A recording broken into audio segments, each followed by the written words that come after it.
우리는 타인을 도운 영웅들의 이야기를 자주 접한다. 지하철 선로에 추락한 사람을 구하려고 뛰어든 행인이나 상어의 공격으로부터 남편을 구한 임신부 아내까지, 인간은 어떻게 자신의 목숨을 위태롭게 하면서도 타인을 도우려는 성향이 발달한 것일까? 미시간 대학교 심리학과 교수인 스테퍼니 프레스턴은 무엇이 우리를 다정하게 만드는가라는 책을 통해 인간과 동물의 공감 능력에 관한 뇌과학적 비밀을 낱낱이 파헤친다. 인간이 항상 다정한 것만은 아니다. 피해자의 비명을 듣고도 모르는 척하는 이웃도 존재한다. 어째서 세상 곳곳에는 타인의 고통을 나몰라라 하는 사람들이 공존하는 것일까?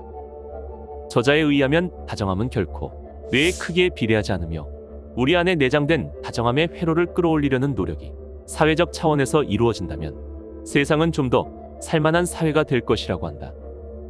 오늘은 타인을 도우려 하는 인간 심리의 뇌과학적 비밀을 밝힌 책, 무엇이 우리를 다정하게 만드는가에 대해 이야기해보겠다.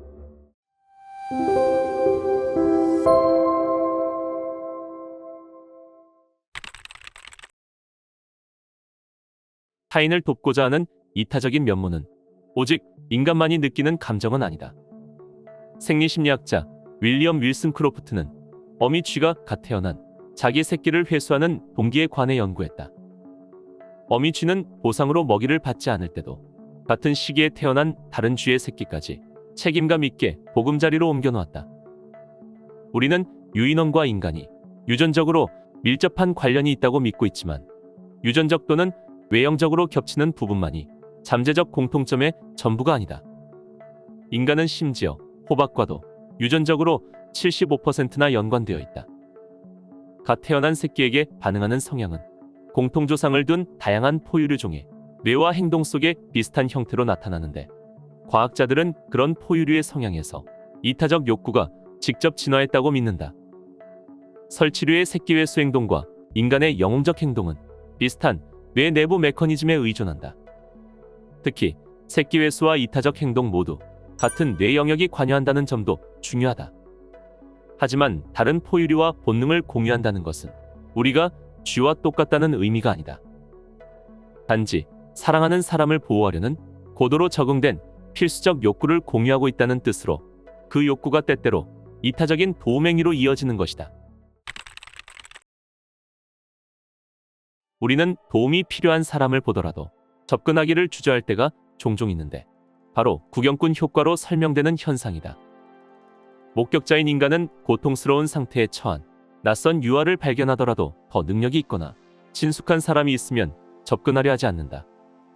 또한 상관할 바 아닌 일에 개입해서 비난받을까봐 두려워한다. 신경계 회피 경로의 지원을 받는 이런 두려움 탓에 우리는 피해자를 걱정하더라도 행동에 나서지 않는다. 그래서 공감이 항상 이타주의로 이어지지 않는 것이다. 또한 악이나 낯선 사람을 구해준 후에는 기분이 좋아지기도 하는데, 대체로 구조행위에는 이타주의 행위자와 수혜자 사이에 친밀하고 편안한 접촉이 수반되기 때문이다. 예를 들어 엄마가 놀이터 그네에서 떨어져 울고 있는 아이를 일으켜 세울 때 대부분 아이를 따뜻하게 안아주는데, 그런 접촉이 엄마와 아이 모두를 진정시켜준다. 원시 신경생리학의 수준에서 볼 때 어려운 상황에 빠진 사람에게 접근해 도와주며 얻는 내적 보상은 강력한 동기부여가 된다. 우리는 피해자가 무력한 상황에 처한 아기의 모습과 비슷할 때 상대가 진실로 도움이 필요하다고 판단될 뿐만 아니라 목격자가 즉각적으로 상대를 위험에서 구하는 일이 합법적이라고 느낄 때 도움을 제공한다. 반대로 목격자가 자신의 반응이 효과가 없으리라 예측하면 새끼 돌봄 시스템에 회피회로가 개입하여 도움은 제공되지 않는다. 이처럼 우리가 항상 고통에 반응하는 것은 아니라는 사실이 안타깝고 유감스러울 수도 있다. 그러나 그런 특성은 행동이 느리거나 상황을 혼동한 사람이 물살이 거센 바다나 불타는 건물 안으로 뛰어들지 않도록 막아주는 신경계의 중요한 설계를 나타낸다. 영웅적 행동은 대체로 자신과 무관하고 호의에 보답할 수 없는 모르는 사람을 대상으로 행해지므로 이타주의에 관한 진화론적 이론으로는 설명되지 않는다. 영웅적 행동을 보였던 사람들은 대부분 상대에게 공감이나 동정심을 느끼거나 상대가 어떻게 받아들일지 생각할 겨를도 없이 무의식적으로 도와주기 위해 달려갔다고 말한다. 그러므로 영웅적 행동은 공감 기반의 이타주의와 일치하지 않는다. 영웅들이 용감한 행동에 대한 칭찬과 보상을 받는다는 것은 엄연한 사실이다. 그러나 그런 보상이 우리가 이타적 반응을 보이는 주요하고 1차적인 동기는 아닐 것이다. 단적인 예로 영웅에게 수여하는 카네기 영웅 메달의 4분의 1가량이 사후에 수여되고 있다. 메달 수상자들은 누군가를 구하려다 목숨을 잃은 영웅이며 그중 90%가 남성이다. 남성과 여성은 당연히 돕는 방식이 다를 수 있다. 남성이 더 명백하게 육체적으로 보호하려는 성향이 강하며 옥시토신보다 테스토스테론의 영향을 더 많이 받을 것이다. 즉, 이타적 반응 모델에서는 신경계가 회피가 아닌 접근 회로를 활성화하도록 제어가 가능한 신체적 능력이 있는 남성이 긴급한 상황을 인지할 가능성이 크다고 추정한다. 영웅적 행동은 그야말로 흔하지 않은 물리적인 행동이기 때문에 실험실에서 연구하는 것이 어렵다. 적극적인 돕기 행위가 어떻게 진화했고 뇌와 몸에서 어떻게 처리되는지를 다루는 이론을 세울 수 있다면 그동안 설명이 어려웠던 영웅적 행동에 관해 밝혀낼 수 있는 것이 매우 많다. 때는 1996년 8월 16일 미국 일리노이주 브룩필드의 한 동물원에서 3살짜리 남자아이가 고릴라 울타리 안에 떨어지는 사건이 있었다. 자기 새끼를 돌보고 있었던 암컷 고릴라는 의식을 잃은 아이를 안아서 흔들어 깨웠고 나이든 다른 암컷 고릴라로부터 아이를 보호하기 위해 안전한 장소로 옮겼다. 이 예는 고릴라와 인간 사이에 벌어진 특별한 이야기지만 인간의 인명 구조나 돌봄 행위와 분명 비슷한 점이 있다. 새끼 회수와 인간의 영웅적 행동 사이에는 신중하게 숙고해서 내린 이성적 결정 대신 충동적인 욕구라는 유사점도 있다. 이처럼 강한 욕구는 새끼의 안전을 확보하려는 강한 압박감을 해결하고자 진화한 메커니즘을 암시하고 그 메커니즘은 영웅적 행동을 한 사람들이 자신과 무관한 사람이라도 위급한 상황에 놓인 피해자를 봤을 때 반응을 보이려는 욕구를 표현하는 방식과 일치한다. 이러한 동물과 인간의 행동은 실제로 비슷한 신경호르몬 과정에 도움을 받는다. 그러므로 설치류와 원숭이, 인간 사이에 사회적 행동에 공통점이 많은 것이다.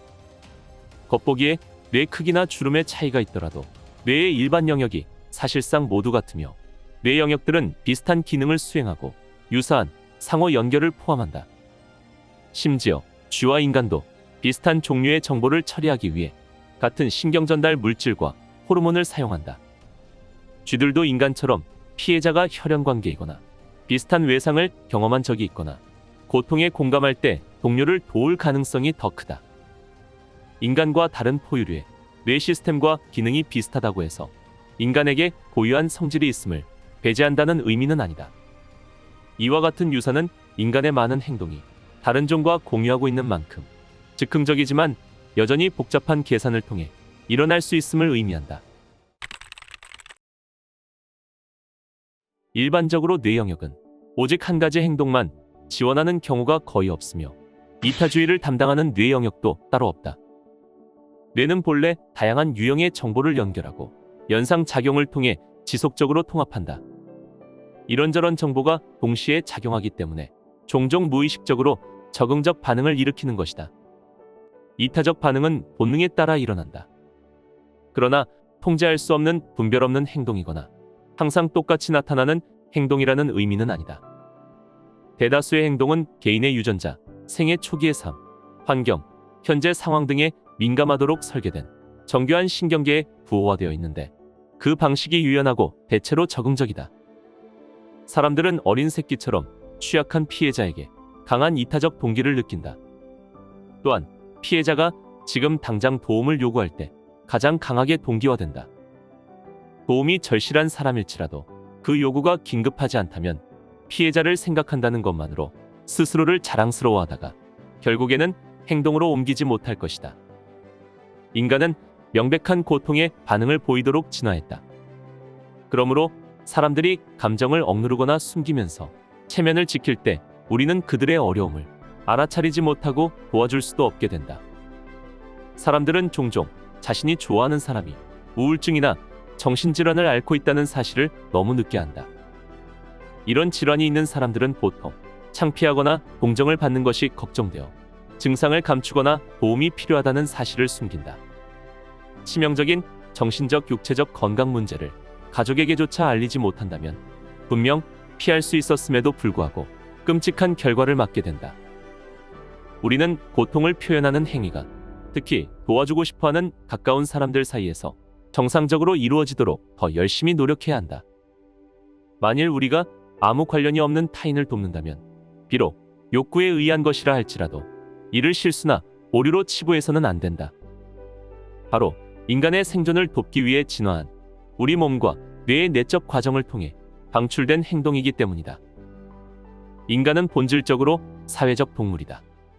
생존하고 번영하기 위해서는 다른 사람이 필요하다. 이런 역학관계를 이해하기 위해서 우리 주변에 있는 사람뿐만 아니라 다른 동물종도 살피고 더 나아가 인류의 먼 과거까지 살필 필요가 있다. 우리 안의 선한 천사가 어떻게 진화하고 작동하는지 알고 싶은가? 무엇이 우리를 다정하게 만드는가와 함께한다면 인간 본성에 관한 새로운 시각이 열릴 것이다.